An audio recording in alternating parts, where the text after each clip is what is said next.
Allah bersumpah lagi, walal akhiratu khairul laka minal. Ini yang hebat. Saya kemarin bikin quotes, lalu kita sebarkan. Ini sebetulnya di antara esensi surah Ad-Duha. Kata Allah, Muhammad, saya bersumpah kepadamu, yakinkan pada jiwamu, nanti saat kamu ke akhirat, suasananya akan lebih enak dibandingkan dengan sekarang. Akhirat itu lebih baik dari apa yang kamu rasakan sekarang di dunia. Maksudnya begini, kalau kamu sedang capek, kamu sedang ada musibah, kamu sedang lelah, sabar. Nanti kalau sudah pulang, semuanya akan hilang. Memang dunia itu tempat capek. Karena memang tempat beramal. Sholat di dunia, kerja di dunia, puasa di dunia, baca Quran di dunia. Kenapa kita kerjakan? Supaya cari bekal untuk pulang ke akhirat. Nanti kata Allah kalau sudah pulang semuanya akan hilang. Jadi tenang aja teman-teman. Capek cuma sebentar. Ya, capek cuma sebentar. Lelah gak apa-apa. Namanya juga dunia. Dunia itu memang tempat capek. Kalau nggak mau capek ya pulang. Dunia itu tempat capek. Dan kita memilih untuk hidup. Maka jalani itu, nikmati saja, kerjakan aja. Setiap kerja ada pahala, setiap kerja ada pahala, setiap sholat pahala, baca Quran pahala, niat mencari nafkah karena Allah pahala, merawat anak pahala, memberikan ASI pahala. Gak apa-apa, memang capek. Memang ya dunia sifatnya capek. Tobakan antobak, setiap tahapan tuh capek lagi, biasa. Supaya dapat bekal. Bukankah orang kerja dapat gaji? Dan enak kan kalau gajian?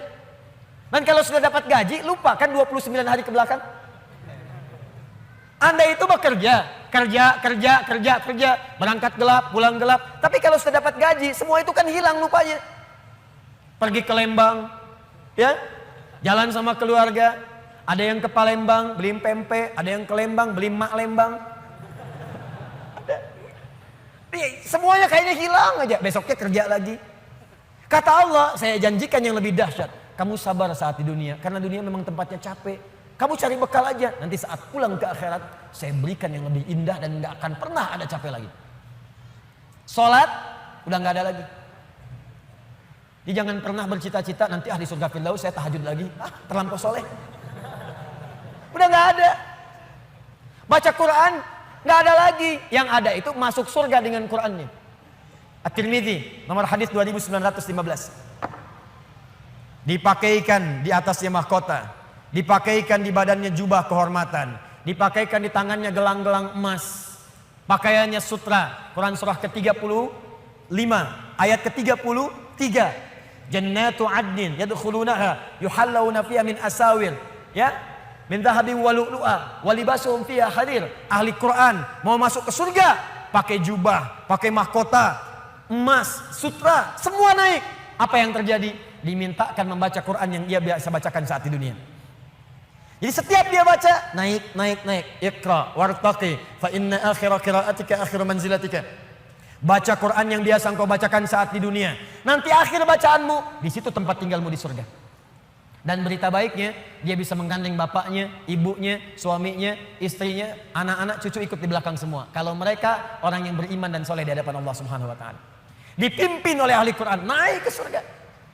Dia bacakan sampai minal jinnati wan nas, puncak surga yang paling tinggi. Begitu nyampe di situ, dikunjungi oleh semua malaikat dari 8 pintu surga. Itu ada di Quran surah 13 ayat ke-24. Wal malaikatu yadkhuluna alaihim min kulli bab. Dan malaikat semua mengunjungi dia dari semua pintu, mengucapkan salam. Lihat kalimat pertamanya, salamun alaikum bima sabartum. Selamat ya, saat di dunia kamu sabar cari bekal. Sabar capek. Sabar mengeja huruf tadi Iqra. Sabar menghafal. Sampai ada yang mencela. Sabar, orang lain ngejar dunia, Anda ngejar akhirat, sabar. Orang lain cari ini, luaskan rumah, tambah mobil, tambah kendaraan, meninggal, gak dibawa. Anda sabar. Masya Allah. Orang akhirat. Saya ngelihat ada ahli Quran tuh, seringkali saya berhadapan dengan ahli Quran tuh dari daerah-daerah, seringkali menangis. Ada yang datang pengen setoran. Anda bisa kebayang gak suaminya, pekerja mungkin kasar, orang sebutnya kuli.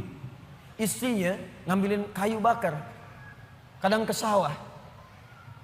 Anaknya bahkan ada yang masih kemudian kecil-kecil. Tapi kalau Anda berkunjung ke rumahnya, semua makanan dihidangkan yang mampu dia suguhkan. Lalu keluar kalimat, alhamdulillah, Abi kalau bekerja dapat uang banyak sekali. 500.000, sebulan 500.000, banyak sekali. Syukur. Ternyata perempuan itu sudah punya sanad hafalan Quran 7 qiraat. Lelakinya hafal Quran, anaknya hafid semua. Anaknya penghafal Quran semua. Anda ada di mana? Itu perlombaan, sabar, naik sampai ke atas. Jadi kalau sekarang sedang capek, nikmati, sabar. Besok kalau meninggal, nggak ada capek lagi. Dan panggilannya sudah tenang kita, karena kerja kita selesai. Mirip begini, ada berita besok gajian, tenang kan? Malam tidur enak kan? Orang yang punya bekal itu, dia sabar itu, nanti di akhir sakaratul mautnya, dia tampakkan semua hasil pekerjaannya, sampai hatinya merasa tenang. Jadi nggak terasa, tidur aja. Ya ayat Tuhan nafsul mutmainnah, ditarik, tenang, tidur aja, selesai. Tinggal dia jumpai Allah di akhirat nanti, mendapatkan hasil dari apa yang dia kerjakan. Makanya kata Allah, kalau sedang sholat terasa capek, apa jawabannya? Sabar ya, walal akhiratu khairul laka minal ula. Nanti di akhirat gak ada tahajud lagi. Kalau sedang menghafal Quran capek, sabar ya, nanti di akhirat gak ada menghafal lagi. Abadi sifatnya, wafat selesai hafalan itu. Kalau sedang kena musibah, sabar ya, sabar. Jalani dulu, zikir kepada Allah supaya dapat pahala. Nanti setelah meninggal gak ada masalah lagi, tenang. Nanti pulang selesai semua. Jadi kalau ini kita tanamkan dalam jiwa kita, setiap punya masalah nanti beres kok insya Allah. Selesai kok. Memang saya jalani aja sampai waktunya saya wafat. Saya pulang, saya dapatkan semua kenikmatannya. Masya Allah. Ustadz beneran? Benar. Surganya banyak? Banyak Ustadz. Alhamdulillah. Tapi Ustadz, kalau di surga pengen ngerokok, bisa enggak? Ya kalau bisa silakan, ambil apinya di neraka misalnya. Ya, nikmat, sudah selesai. Kemudian apa yang terjadi?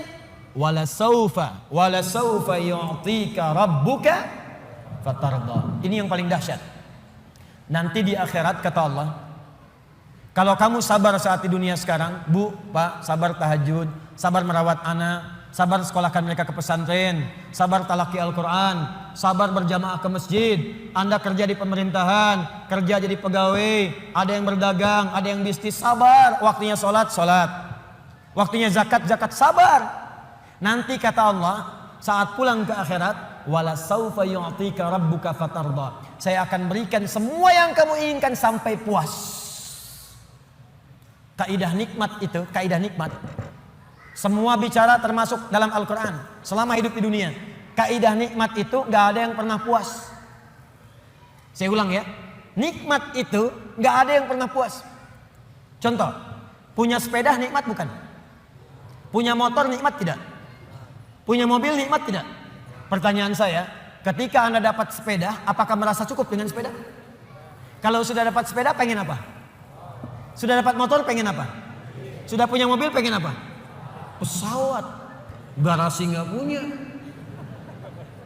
nerbangin nggak bisa, masih pengen. Belum menikah pengen apa? Menikah. Sudah menikah pengen apa? Punya anak. Sudah punya anak pengen apa? Pengen cucu. Semua terus, jadi nggak ada puasnya. Nikmat itu terus pengen. Nanti di akhirat kata Allah, nanti di akhirat saya akan berikan kepadamu sampai kamu puas. Sampai Anda mengatakan, ya Allah, cukup ya Allah, puas. Sekarang mah pengen terus, pengen. Nanti puas ya Allah. Cukup puas. Ini semuanya nikmat. Sampai selesai semua. Makanya bersabar dunia sebentar. Sebentar Mas. Besok meninggal, selesai masalah. Mau besok meninggal? Susah. Sabar. Dan alhamdulillahnya nggak ada yang dikasih tahu kapan meninggal. Kalau diberitahu, bisa jadi kita pun gak semangat. Sebentar lagi Anda akan meninggal. Jam 8 lewat 45, lewat kemudian 45 detik. Waduh, kajian udah bubar gak pulang, di masjid aja. Astagfirullah. Kenapa Pak? 2 menit lagi. Ini amalan gak terencana. Ini karena kita nggak tahu kapan wafat, kita bisa merencanakan malam ini tahajud insya Allah jam sekian. Saya mau istighfar jam sekian. Besok subuh di masjid A, zuhur di masjid B. Punya rencana. Dan ketika merencanakan, niat muncul. Dan itu niat ketika muncul, pahala dituliskan. Bukankah innamal a'malu binniyat? Innamal a'malu binniyat. Jadi ketika niatnya itu sampai, pahala dituliskan. Ini panitia ini nggak akan dihisab, nggak akan diberikan pahala berdasarkan mic-nya bunyi atau putus. Tapi udah ada niat nih, yang penting ada niatnya, ada pahalanya.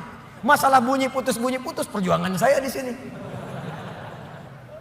Jelas ya? Baik, wala saufa yu'tika rabbuka fatarda. Jadi gini maksudnya, kalau sedang capek, sedang lelah, apalagi kemudian beban itu datang dari orang-orang terdekat. Teman sekantor tiba-tiba misalnya nampak mengkhianati, ada mencela, ada macam-macam. Ingat Allah, maka Anda akan lapang. Ingat Allah, maka tidak akan ada beban. Dan ingat semua itu akan berakhir ketika kita wafat. Kalau itu ada dalam diri kita, maka demi Allah saya katakan, beban itu seberat apapun akan ringan. Ingat itu baik-baik. Wala saufa yu'tika rabbuka fatarda. Alam yajidka yatiman fa'awa. Muhammad, coba ingat-ingat. Kamu sekarang gak usah merasakan beban berat. Bukankah dulu pun aku buktikan kepadamu, saat engkau yatim, aku kirimkan orang-orang sekitaran untuk bisa memberikan perlindungan kepadamu. Lahir bapak tidak ada ibu. Ibu wafat usia 6 tahun, ada kakek. Kakek wafat usia kemudian Nabi Muhammad 8 tahun, ada paman. Ada semua. Ingat Muhammad SAW. Kalau sedang kamu merasakan beban, ingat senang yang dulu saya berikan. Manhaj yang ketiga. Kalau sedang merasakan kesulitan dalam masalah, kalau masalah ingin cepat diringankan oleh Allah, maka bandingkan masalah itu dengan solusi yang pernah dirasakan sebelumnya. Bandingkan persoalan yang sulit itu dengan kesenangan yang sudah dirasakan sebelumnya. Suami istri sedang punya masalah, malam ini punya persoalan, sampai nggak bicara. Coba duduk dulu baik-baik. Ingat masa-masa senang ke belakang. 15 tahun berumah tangga, masa mau dikalahkan dengan masalah di satu malam? Ingat banyak senangnya atau banyak dukanya? Banyak sukanya, banyak dukanya. Banyak nyamannya, banyak masalahnya. Coba timbang-timbang lagi. Mungkin dengan menghadirkan nostalgia kesenangan itu, yang ini akan terasa ringan. Ma, kenapa malam ini kita mesti cemberut ya? Bukankah kemarin-kemarin kita tertawa? Gara-gara bapak semuanya. Gak apa-apa mah, memang gara-gara papa terima. Tapi mungkin Allah titipkan keburukan di papa itu karena mama bisa menyempurnakan. Mungkin Allah pilih mama itu adalah mama yang bisa membimbing papa lebih baik. Masya Allah. Oh gitu ya pak ya, mama bikin status dulu ya. Jadi kalau semuanya begitu enak rasanya.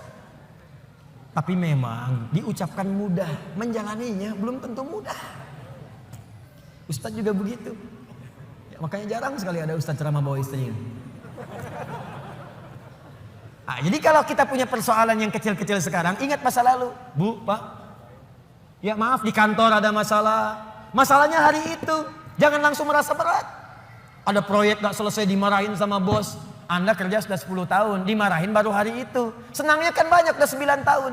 Masa persoalan sehari mengalahkan persoalan 9 tahun yang senang ke belakang? Kan tidak lucu. Anda gagal satu ujian, 9 mata kuliah lulus semua. Masa harus meratapi diri pada yang satu itu? Selesaikan. Mungkin di situ Allah ingin berikan anugerah supaya Anda paham lebih dalam.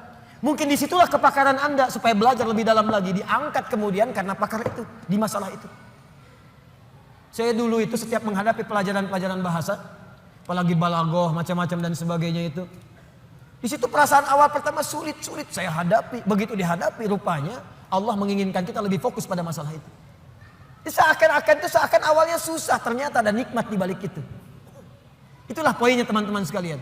Jadi kalau Anda sedang merasakan kesulitan, ingat masa-masa lalu saat Allah memberikan banyak nikmat dalam kehidupan kita.